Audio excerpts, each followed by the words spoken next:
climate crisis. And I wasn't thinking big enough about robot dogs with guns on their heads. How about robot dogs with flamethrowers and guns on their heads? Yes, we'll start with the flame-throwing guns and dogs here. But I want to make sure everybody knows that this is the last show before 2 week. This is the first break I've taken in 5 years other than my surgery. So 5 years or 6 years since 2018 anyway. So I'm not sure if it's going to be the full 2 weeks. I am certainly away for 2 weeks, but I don't know what the Wi-Fi situation is like in the hotels that I'm staying at. So I can't guarantee a show. So it's probably better to just not expect a show for 2 weeks. And sorry about that. It's life. And life happens. So that's what's going on. But I'll be back in May 6th. And I'll try and do a catch-up show. But I mean, holy smoke, I don't think I'd be able to even handle it. Like there'd be so many tabs. There'd be so much to talk about. I don't know how I'm going to handle it, but I'm sure I'll talk about some of the things that happen while I'm away. But I will be away for 2 weeks. So sorry about that. Check out the Kitchen Table Talks, and there's some other stuff that I'll be posting I posted yesterday, and in the next in the next day before I leave, I've got a couple of things that I'm going to post. But other than that, we'll see you in a couple of weeks.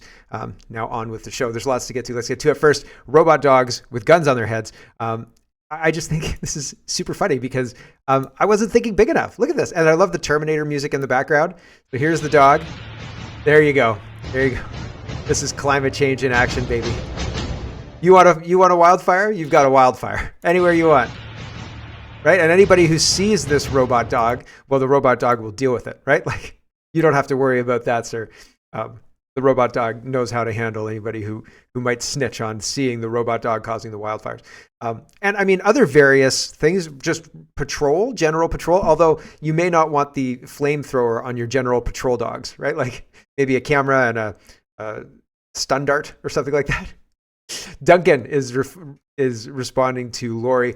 Let's get into the budget. And Lori says, our latest editorial, come on, Jagmeet Singh, bring down the Liberals.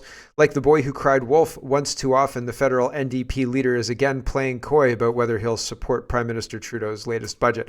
So a lot of people feel not misled necessarily, but like he's gonna go along with it because this is what he always does. Duncan says, yeah, it's not going to happen. He's not going to drop this government.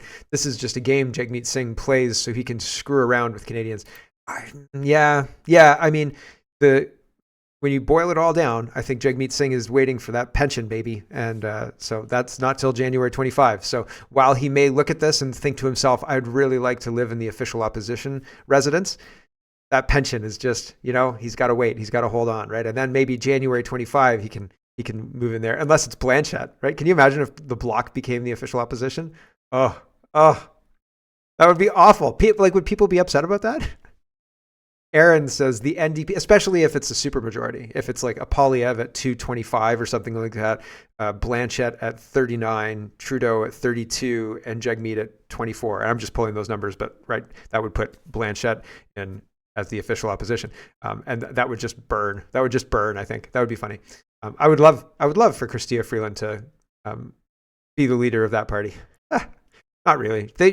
Chrystia Freeland will be snapped up by some UN thing. Justin Trudeau will go back to being a drama teacher, and Canada will try its best to forget the bamboozle that was Justin Trudeau while we pay through the nose for it. And that's unfortunate because we should, in order to make sure this never happens again, actually give consequences for these people who did very damaging things to our country. Very damaging. And they knew better. And people told them these are the bad consequences of what's going to happen. And they tried to tell the electorate, and the electorate didn't listen because the Liberals seem to be better at using the rhetoric. Aaron is responding to Daryl, and Daryl says, until I saw our polling for Global News on politics and budget, I would have bet $1 the NDP would support the budget. Not so sure now. Why wait for the LPC, the Liberal Party, to make all the decisions about the election timing?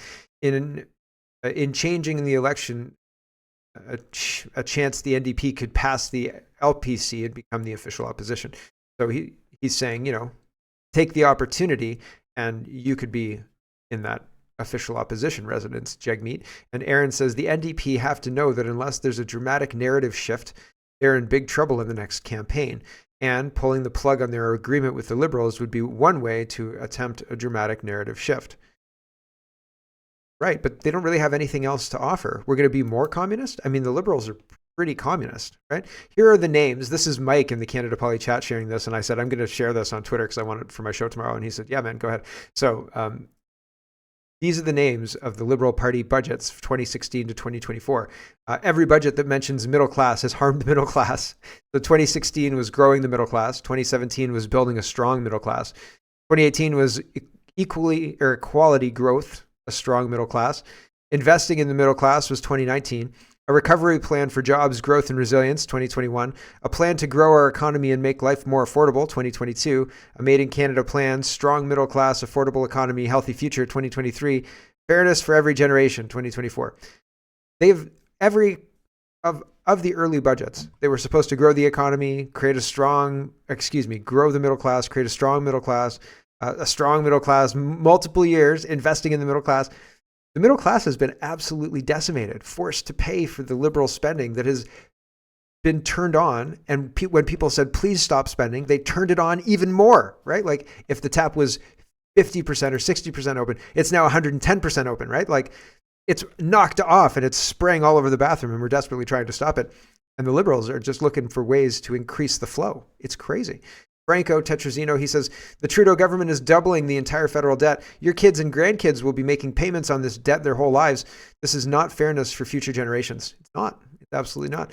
Will Jagmeet support the budget? I really think that he will still support the budget. I think that he would be, foolish isn't the right word, but something, unless he has some kind of big plan to step down and allow the NDP to be a farmers' party that represents farmers again.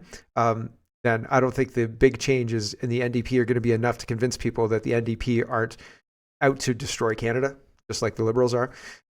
Gov.exe says, when Justin Trudeau and Chrystia Freeland talk about Canada's debt levels, and claim that they're one of the best in the G7, they're not telling the whole story. I actually forgot about this. So we were talking about this the other day, and I think it was Naya, had the IMF charts and things like that, talking about the adjusted rates for the real estate using book value versus market value. Okay, and that's a big difference. It made a difference on the GDP. It was the difference between being ahead of the UK or after the UK. But the other part of the debt that isn't counted in the federal debt, that's now $1.3 trillion, is all of the provincial debt. Ontario is its own kind of entity, and it has its own debt. And the debt in Ontario is a lot of money. When you add that all together, says Frank, he says federal debt levels are $1.3 trillion. But once sub-sovereign debt, that's the provinces, corporate and household debt is added, the number balloons to $10 trillion. Canada's debt to GDP level is closer to 500%, not including underfunded liabilities like the CCP and healthcare, and government spends 125% of its tax revenue. Canada is in a lot of trouble. Right? Like, yikes, that sounds bad, right? Good thing I'm not a money guy. Otherwise, things would sound pretty dire. Sounds dire. And I'm a layman, honestly. Find people who know about money. They're smart, it seems. Or they just understand the system better than I do. Colin DeMello, let's talk about healthcare. And a lot of these stories are strange. I think that it seems like the government is bad at doing whatever the government is doing these days. It's very bad at it. It's not very efficient. The workers spend a lot of time not working, right? And delivery of the service is more, healthcare is more wait lists and hallways than beds and care, right? So it seems strange to have so many different competing fingers in the pot. You've got the hospitals themselves, the administrators in the hospitals, the unions, the provincial government, the federal government. The provincial government and the federal government are paying for it and have a say in certain things on how things are done and divvied up and so on and so forth. But even the structure of how the money's dispersed in the hospital and blah, blah, blah, blah, blah, it seems like we are paying for a very expensive bureaucracy, and the service at the front end gets shafted a lot of the time. And I'm sure somebody could walk me through it and say, no, they're doing their best. And, you have to pay this much money for a good administrator because it'll save money in the long run and blah, blah, blah, blah, blah. But I really feel like we're being misled. And part of the process of misleading us is how complex it is to explain. We need the best talent. And in order to get the best talent, the administrators need to be paid $500,000 in salary while we pay our top nurses $300,000 or $180,000. I think it's $180,000. So it's strange. All of that seems strange to me because, like, sure, a case can be made, but show me comparisons, right? Like, I don't know, man. I don't know. I'm very skeptical. So anyway, Colin DeMello says, the Ford government has won a privacy battle to keep the extent of its nursing, personal support workers, and physician shortage secret after Ontario's privacy watchdog ruled that revealing them could be economically damaging. So we pay how much in taxes and we don't have healthcare? Weird. Right? Weird. Economically damaging, you say? Do tell me more. Oh, we can't. Right? The Globe and Mail says, changes to capital gains tax may prompt doctors to quit, Canadian Medical Association warns. So this is the 23rd, and there's been time with this information to talk to people about it. And so Minister for Small Business, Rachel Valdez, was asked by David Cochrane last week if family doctors might leave due to their capital gains legislation. When she was asked, she basically pivots right away to foreign doctors can come in and take over their practice, no problems. No word of a lie. Here we go. Well, listen for it. It's at 40 seconds, okay? The question takes 35 seconds. At 40 seconds, she says, yeah, we could just bring in the foreigners. Here we go. There has been some pushback that this could affect family doctors and other professionals who incorporate their practice for the tax advantages that a corporation would have. So while individually, if they were, say, working, in a hospital, they would not necessarily be affected by the new capital gains inclusion. But if their corporate structure is such that they're relying on corporate investments to pay for their future and their retirement, they're going to be hit. And that in a country that's already struggling to have enough family doctors, this creates a disincentive for some of them to work in Canada. We recognize that, but one of the things that we will continue to do is encourage foreign credential recognition to help we know that coming out of the pandemic, our healthcare has really been hampered, and there's a really challenging. The question wasn't about coming out of the pandemic. The question was about how doctors were going to deal with the increased capital gains taxes targeting their corporations that were given to them to make it easier for them to retire and to have a thing they could trade or sell or whatever that had value, right? And so, wow, don't worry about that. Don't worry about doctors leaving. We'll just replace them with foreign doctors. You're welcome, Canada. There you go. So, wow, right? Pretty quick. Just toss them under the bus. Danielle Smith wants nurse practitioners to open up their own clinics in presumably the same trap that doctors are now fleeing. I think that's weird. So here's how that's going to work. Nurse practitioners are going to be opening up in Alberta clinics of their own, which fine. If like they can do a lot of the emergency work and blah, blah, blah, great. That's wonderful. I'm not saying we shouldn't have nurse practitioners available, et cetera. I'm more saying that replacing doctors with nurse practitioners isn't a good healthcare plan, right? This isn't a solution. This is maybe a stopgap measure while we fix the doctor shortage. And probably we should, I don't know, prioritize growing our own doctors and training our own doctors and having enough spaces to have doctors train here and so on and so forth. And maybe not foreign doctors, maybe Canadian doctors, right? Nurse practitioner hoping to open a first of its kind clinic in Cochrane says it could cut the number of people in that town waiting to see a primary care specialist by more than half. The only thing holding it up right now is a delay in promised provincial funding. But as Kevin Green reports, that problem may soon be over. Karen Parker is a nurse practitioner, or NP, currently working from a Calgary office. She wants to open a clinic in Cochrane, staffed with 10 other nurse practitioners. So it offers 7-day-a-week, extended hours of service each day, and would be able to support at least 10,000 Albertans with access to care. That's more than half the estimated 17,500 people in this community who don't have access to consistent primary care. We're fast growing. Our seniors don't have access to doctors a lot of times, and they don't want to drive to the city. So having it local, having it accessible is so important. Parker's proposed clinic would see NPs paid on a salary rather than on a fee for service, which she says allows for longer visits and more personalized care. It's something her patients say sets nurse practitioners apart from most family doctors. She spends a lot more time. There you go. Nurse practitioners are great, blah, blah, blah, blah, blah. But this is not a replacement for doctors. We should be prioritizing getting care into our communities rather than forcing everyone through need of healthcare to be migrating into cities at life. Ian says they need to sue the military into oblivion. So the military is having a hard time recruiting, and they got rid of a whole bunch of people who refused the mandatory vaccination. And now, here's what's happening according to the Epoch Times. Soldiers dismissed over COVID-19 shot refusal get waiver for re-enrollment. Welcome back.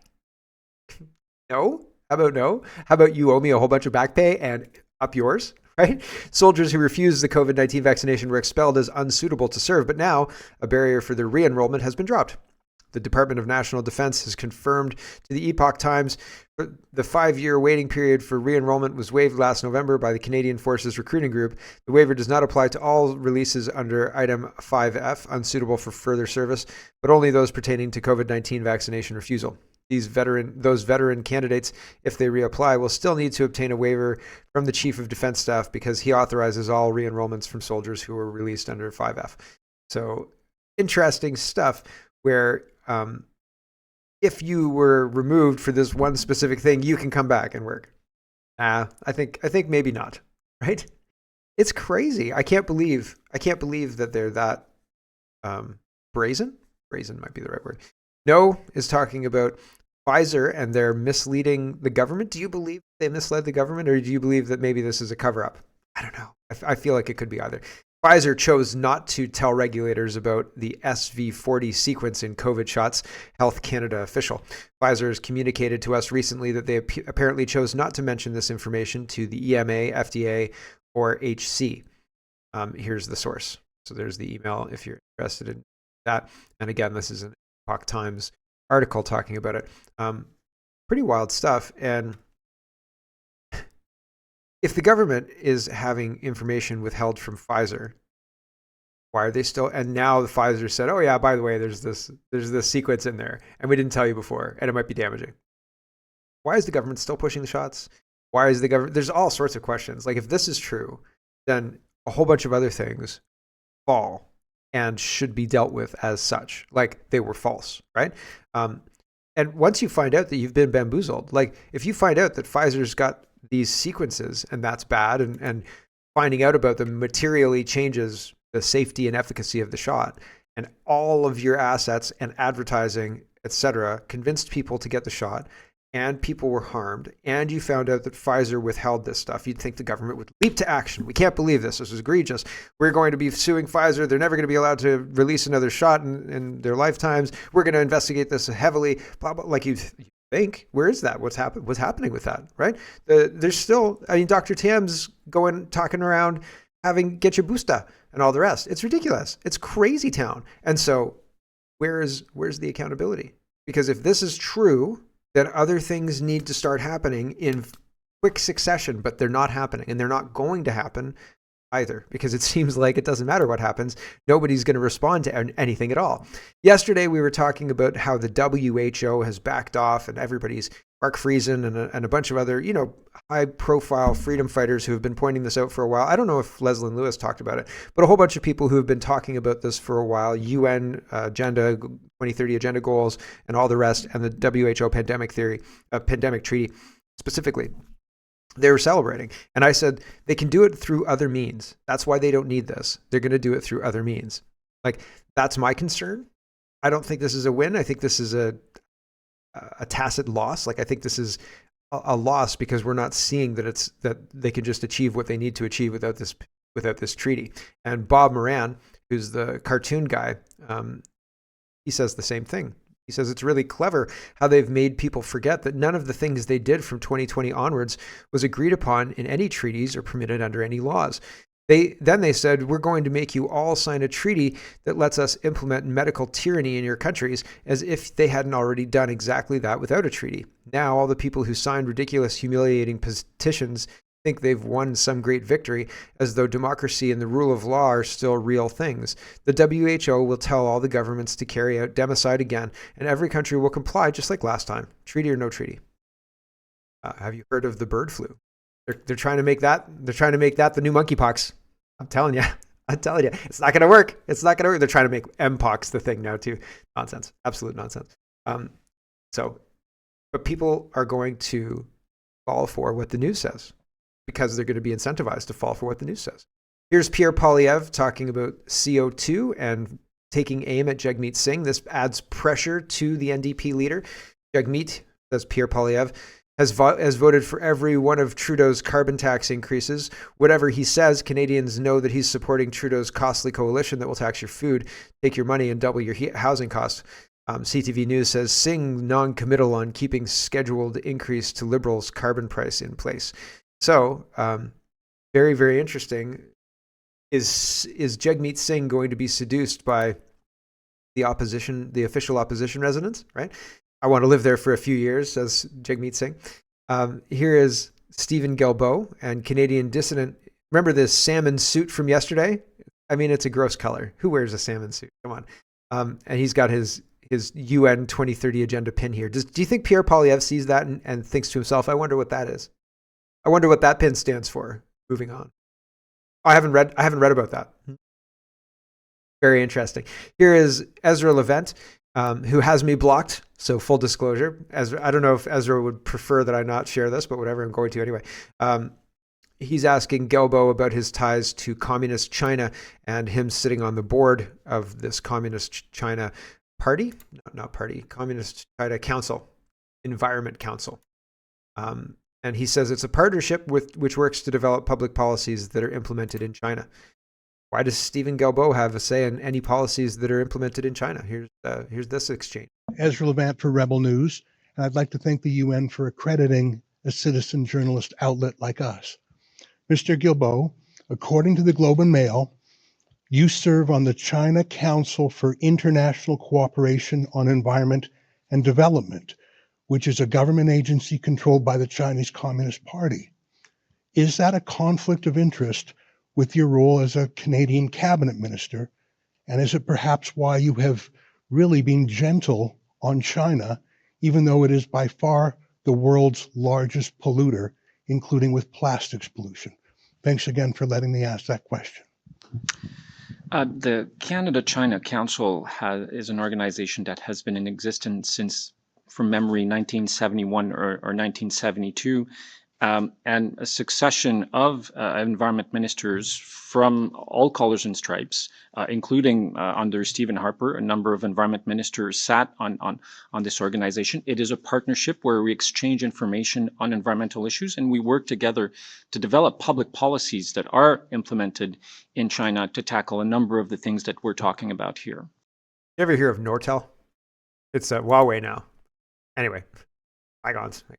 Wall Street Silver says the White House is now considering declaring a national climate emergency. If Joe Biden declares a national climate emergency, he would have COVID-like powers. He would impose the Green New Deal on America without a vote in Congress. The AP is using other news outlets to use the term climate crisis. So a little noisy when he starts up. Here is Fox News talking about climate emergency. White House telling Fox Business it's now considering declaring a national climate emergency. But that's a climate crisis to you, Mark. The AP, which sets the standards for newsrooms across the country, they're urging Americans to use the term climate crisis to address the current situation. This is all troubling, but if the president declares a climate emergency, what impact does that have? Well, I mean, this is the serious story of the day. NBC News has reported that if Joe Biden declares a national climate emergency, he would have COVID-like powers under that emergency, and they also compared the emergency powers to the 9/11 emergency powers. The Center for Biological Diversity has estimated Joe Biden would get about 130 wartime-like powers by which to bypass democracy and impose the Green New Deal on America without a single vote of Congress. This is truly this is a Halloween story, not a story for Earth Day. This is a truly frightening story, and he might just be desperate enough to do it. This is being widely reported in the media. The Biden White House is leaking this out. This might happen, and this is going to give Joe Biden these kind of, you want to say the word dictatorial powers. He doesn't need no stinking democracy to impose the Green New Deal if he does. Come on, man. Right? Yikes. That sounds not great. That sounds like the opposite of what we want to have happen. And a Green New Deal being imposed unilaterally by the White House and by Joe Biden will guarantee his loss in the next election if the Green New Deal and climate emergency don't presuppose the next election, right? make it just go away, right? Oh, we can't possibly have an election under climate change emergency. Let's talk about plastics. Here's Wiretap Media highlighting that Stephen Guilbeault has lost court cases, and Vaccination highlights this too, and he tries to reimagine history. So climate con man Stephen Guilbeault cooks up his own understanding of a judge's statement that ruled his government's plastic ban was overreach, and after he was corrected by Vaccination for spreading misinformation, he tries to convince her that they agree on his misinterpretation of the court's decision. This. Because I did want to ask you if the recent federal court decision of late last year has that sort of, essentially ruled that something cabinet had decided on that underpinned that ban was constituted overreach. Has that undermined your negotiating position at these meetings? Actually, Vashi, the federal court judge didn't rule that it was federal overreach. They said that judge said that there was, in her view, there wasn't enough scientific evidence to talk about plastics as toxic products. Sure. Just to respectfully challenge you, though, Minister, my understanding and what I've read from the decision itself was that basically Ottawa had overstepped by labeling all quote unquote plastic manufactured items as toxic under the Canadian Environmental Protection Act. Evidence shows thousands of different items in that category have different uses and chemical makeups. And basically, you couldn't just arbitrarily say all of them constitute the exact same level of toxicity. Is there any way to address that rather than just ask for, appeal and ask for a stay? And does the ban just continue as is in the interim? I think you and I agree that the federal court judge didn't say that federal government was overreaching on plastics. Right. But they were overreaching on plastics. And they did say that they were overreaching on plastics because the federal government tried to say all plastics were toxic when that's not true. Here's Guilbeault in a different circumstance talking about the same thing. He's talking about the courts and the plastic ban. Son of a Bench says Guilbeault continues to defy the federal court order on his ban on plastic. Guilbeault changes the rules. Courts say you have overstepped. Guilbeault ignores them and says he will continue because they'll win on appeal. The ban on plastic is still in application in Canada. There was a ruling by a federal court judge on this. We've appealed and we've asked for a stay of the judgment. So right now that regulation still applies in Canada, and we're confident that in the Federal Court of Appeal we will be successful. He has no real interest in listening to what the courts have said. He's just going to continue going on and he's going to win an appeal. I wanted to bring this to people's attention. In New Brunswick, the transgender cult is suing the province. Their aim is to nullify Premier Higgs' popular parental rights clause, which is stymieing the trans cult's indoctrination efforts. That's interesting. Housing is a massive thing. In England, Prime Minister Sunak, elected because he was talking about ending the legal the practice of bringing in migrants, tiny boats, French Channel.